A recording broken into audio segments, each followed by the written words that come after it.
Iepriekšējā sērijā noskaidrojām, ar ko vispār būtu jāsāk plānojot dzīvokļu iegādi. Kā ir ar finansēm?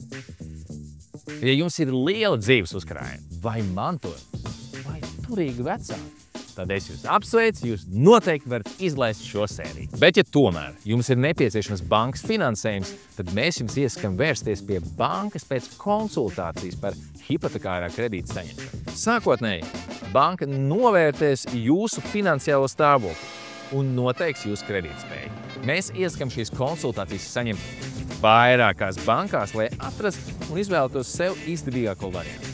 Kamos Latvija sadarbojas ar visām Latvijas bankām, kas izsniedz hipotekāros kredītus, un viņi noteikti parūpētos, lai katrā bankā jums būtu savs īpašais konsultants, kurš nodrošinātu raitu servisu un jūs ātrāk tiktu pie savu jaunā mājokļa.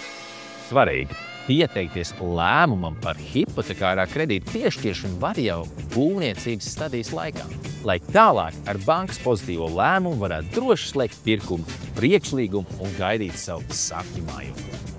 Nākamajā sērijā noskaidrosim, kam pievērst uzmanību izvēloties savu jauno projektu.